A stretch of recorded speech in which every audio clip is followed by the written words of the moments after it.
Ini dia komik Kagura Bachi yang diterbitkan oleh Alex Media Komputindo. Judul baru dari Alex Media yang terbit di tahun 2025. Kagura Bachi juga ini merupakan komik Shonen Jump yang baru terbit tahun 2023 kemarin dan masih ongoing, baru ada 6 volume. Jadi Alex ngejar Kagura Bachinya nggak akan jauh sama yang versi Jepangnya. Dan jika kalian pre-order ini Kagura Bachi yang Alex, nanti bakal dapat poster. Kalau nggak sempat pre-order, kalian bisa cari di toko reseller komik yang jual posternya juga. Ini kita coba buka posternya.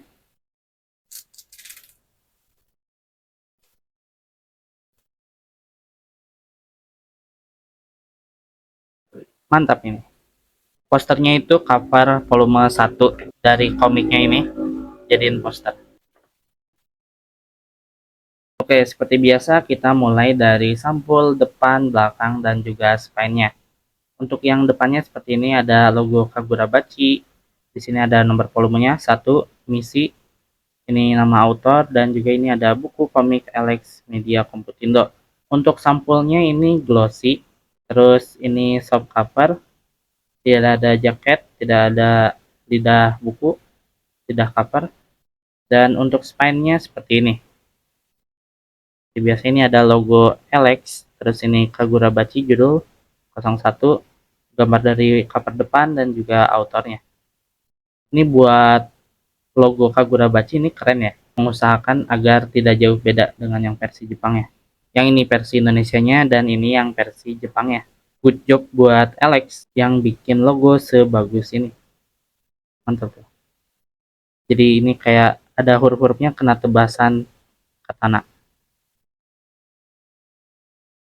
Di sini juga sama ya, untuk nomor volume di spine-nya kayak ada kena tebasan. Nah, sekarang yang sampul belakangnya, nih ada informasi penerbit, ada blurb, di sini ada Shonen Jump, dan ini ada sedikit gambar dari cover depannya. Untuk Kagura Bachi ini demografinya boys comic, ini untuk ratingnya 17 tahun ke atas, dan harga di Pulau Jawanya 45.000. Rating 17 tahun ke atas tuh itu mendekati antara level comics atau Alex Media. Jadi editornya juga sempat bingung ini apakah masuk ke Alex atau ke level comics untuk Kagura Bachi ini. Karena isi kontennya itu sadis-sadis, editornya sempat bingung, tapi secara finalnya ini masuk ke Alex Media Komputindo untuk Kagura Bachi ini. Dan ini yang bagus dari informasi penerbit ini, nggak datar kotak putih biasa. Ini kayak tebasan katana, terus ini kayak kertas yang udah usang. Biasanya itu informasi penerbitnya kotak biasa. Misalnya ini di dan kotak biasa, itu aja. Terus ini ada verbnya. Dan itu untuk sampul Kagura Bachi. Untuk ukurannya, komik Kagura Bachi ini tingginya tuh sama kayak komik dan dadan, sama tingginya. Tetapi buat lebarnya ini dan dadan lebih lebar, sedangkan Kagura Bachi lebih pendek. Ukurannya ini lebih sama ke Spy X Family. Tinggi sama, lebar juga sama. Tadi untuk bagian luarnya, sekarang kita ke bagian dalamnya Kagura Bachi. Dibuka langsung ada undang-undang dan juga hak cipta, terus ada judul lagi, dan di sini gak ada halaman warna buat Kagura Bachi volume 1 ini. Kata Alex-nya sih, karena materi yang dikasih dari Jepangnya emang gak ada halaman warna, jadi memang hitam putih begini, kata Alex-nya. Kalau ada halaman warna lebih mantap lagi sih. Ini ada daftar isi, ini ada cerita tambahan sampai 210 halaman, 210. Jadi komik ini ada 200 lebih halaman, jadi sangat tebal ini komik Kagura Bachi. Puas baca komiknya. Ya, ini baru sampai daftar isi, cuman ini ada minus, agak kelipet dikit kayak gini. Kayaknya tiap orang beda, soalnya ini dari percetakannya. Yang ini aku kurang beruntung, atau buat yang lain apakah sama ada yang kayak gini. Oke, kita lihat art-artnya untuk Kagura Bachi ini.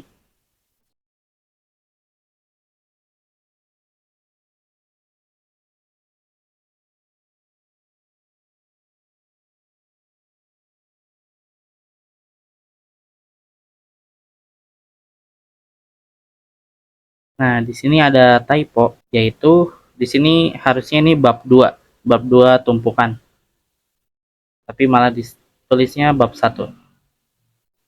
Bab 1 itu misi, bab 2 tumpukan. Ini bab 1, ini bab 2 harusnya.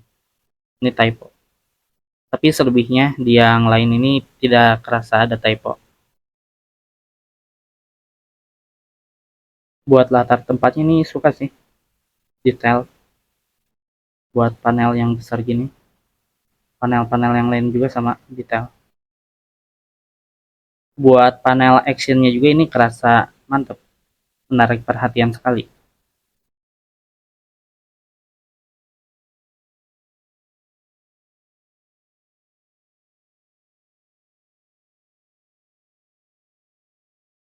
Dan di sini tuh banyak double page. Satu gambar ini ngelewatin tengah terus ke samping, dan hasil eksekusi Alex ini bagus. Kelihatan gambarnya tuh nyambung. Jadi nggak usah dibuka terlalu lebar ya, biar kelihatan ini nyambungnya. Cukup ini aja.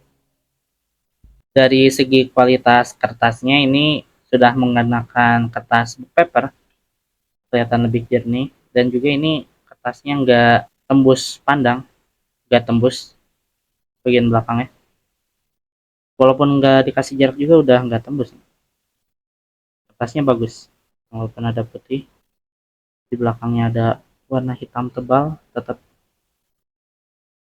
tapi ini juga nggak ada halaman warnanya, padahal kalau ada halaman warnanya pasti lebih keren lagi nih. Harganya tuh di 45.000. Kalau dulu di 45.000 itu udah pasti dapat halaman warna. Kayak misalnya ini Spy Family, ada halaman warnanya di harga 45.000. Spy Family ini emang spesial sih. Untuk masalah sensor di Kagura Bachi ini gak ada yang disensor dari yang saya baca. Jadi ini saya baca enjoy-enjoy aja. Di sini juga nggak ada pan service dari cewek untuk volume 1 ini, ataupun nudity yang gitu. Yang ada ini paling sadis, gore. Misalnya ini ada tangan yang terputus setelah ditebas, ini enggak disensor. Terus ini ada kepala yang terbang setelah dipenggal. Ini juga ada yang tubuhnya ditebas-tebas. Paling yang sedikit terbuka tuh ada ini. Nah, yang ini juga enggak disensor. Emang seperti ini. Jadi masalah sensor untuk di volume 1 ini aman. Ya, sebenarnya saya juga ini belum pernah baca Kagura Bachi. Baru ini doang. Jadi nggak tahu kedepannya bakal seperti apa. Apakah ada yang harus sensor atau enggak. Tapi untuk volume 1 ini nggak ada yang disensor. Sekarang cerita untuk Kagura Bachi ini menceritakan tentang Chihiro berlatih untuk menjadi penempa pedang di bawah bimbingan ayahnya, seorang penempa pedang paling terkenal di seluruh negeri. Hari-hari mereka begitu damai, sampai suatu hari tragedi datang menghampiri. Ikatan yang berlumuran darah dan keseharian yang takkan pernah kembali lagi. Dengan menyimpan dendam dan api tekad dalam dirinya, Chihiro mengikuti petunjuk yang tertinggal, yang membawanya berhadapan dengan kelompok penyihir mematikan yang kejam, Kisaku.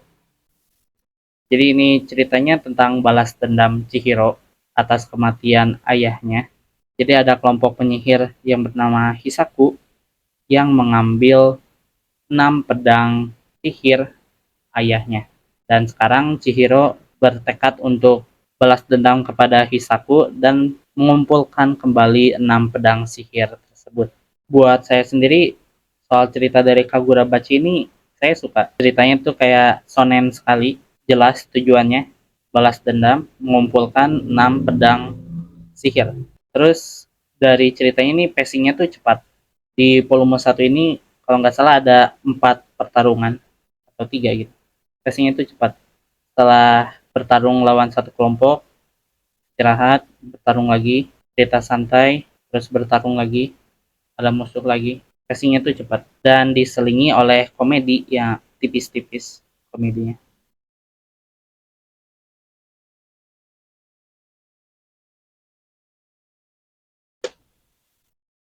Sekarang untuk kelebihan dan juga kekurangannya. Mulai dari kelebihannya dulu. Dari segi materinya, isi dari Kagurabachi ini ceritanya bagus, pacing cerita cepat, dan juga ada diselingit sama komedi-komedinya. Jadi nggak kerasa bosan ketika membaca Kagurabachi ini. Untuk dari gambarnya ini juga mantap, dari latar, tempat, karakter, efek, itu bagus. Dan ada juga ini dari panelingnya, panel manganya ini kreatif. Dari sudut gambarnya juga bagus. Jadi untuk masalah art sudah tidak usah diragukan lagi. Kalau dari cetakannya, ini kertas yang digunakan udah bagus, nggak ada yang namanya tembus-tembus lagi. Kalau misalnya ada, tinggal dikasih jarak dikit, nanti hilang tembusnya. Dari sampul depan dan juga spine juga ini mantap, nggak ada yang melenceng dikit. Ini kalau dipajang di rak buku mantap sih. Logo Kagura Bachinya juga ini besar, ada juga gambar dari cover depannya. Dan buat yang volume 1 ini nggak ada yang disensor, jadi enjoy ketika bacanya. Oh iya, kalau di bagian belakangnya ini, kalau dilihat ini ada bagian lidah jaketnya yang dimasukin ke halaman paling belakang. Juga ada afterword special thanks. Bagus sih, jadi nggak kayak dan cetakan pertama ini yang cover dalamnya tuh ada informasi yang penting, lumayan penting, yang sebenarnya bisa dimasukin ke belakangnya, tapi di cetakan kedua dan itu sudah dimasukin. Kalau ini dari cetakan pertama udah dimasukin. Ini gambar dari lidah covernya. Itu untuk kelebihannya. Sekarang untuk kekurangannya, mulai dari yang tadi ada typo, tapi cuma ada satu doang typonya, yaitu bab 2. Nah, yang ini harusnya bab 2 tumpukan, bukan bab 1. Terus soal cetakannya, di sini ada yang kurang, yaitu ini. Jadi di beberapa halaman itu ada yang kayak kelipat dikit ini. Ada cacat di bagian kertasnya. Dan ini terjadinya nggak sekali aja, ada beberapa kali. Ini juga ada. Ini juga ada. Ini ada dikit. Ya, yang soal cacat halaman ini kayaknya cuma beberapa produk doang. Jadi nggak semuanya. Jadi ini kurang beruntung aja dapat yang cacat gini. Cuman sedikit mengganggu. Terus di masalah percetakan lagi ini ada yang kurang, yaitu soal cutting atau pemotongan kertasnya yang kurang rapi. Jadi agak miring dikit. Ini misalnya kelihatan ya. Ini yang bagian bawah. Ini yang asalnya tinggi ke kecil miring. Jadi pendek. Jadi ini halamannya tuh agak dikit miring. Aku kira ini cuman sedikit aja, beberapa halaman, tetapi ternyata memang banyak halaman yang miring kayak gini. Ini juga ada. Potongnya itu sedikit miring. Sebenarnya kalau nggak teliti mah nggak akan kerasa kalau sebenarnya ini miring. Jadi kekurangan ini ya nggak terlalu parah, nggak sampai mengganggu ketika membaca. Tapi tetap aja ini soal miring ini lagi ngetrend atau apa ya. Saya ngelihat di internet ada akun Nohana volume 6 itu potongannya terlalu sangat miring sampai kurang enak dibaca. Kalau yang ini mesti mending lah. Ini juga potongan sampingnya, bagian samping kurang rapi. Ya, kalau yang ingin sempurna pasti kerasa jengkel. Tapi kalau yang penting ada, bisa dibaca dengan nyaman, ini nggak akan kerasa sebagai kekurangan. Jadi untuk kesimpulannya, Kagurabachi ini oke. Okay. Kalau kalian ingin yang sempurna, bisa nunggu cetakan keduanya. Buat itu ada typo satu diperbaiki, dan mungkin cetakan cuttingnya bisa diperbaiki juga. Tapi untuk yang ingin sekarang juga ini oke aja. Asal menerima tadi kekurangannya. Sedikit sih. Gak sampai parah mengganggu ketika membaca komik Kagurabachi volume 1 ini. Ya, itu untuk review Kagurabachi dan terima kasih sudah menonton.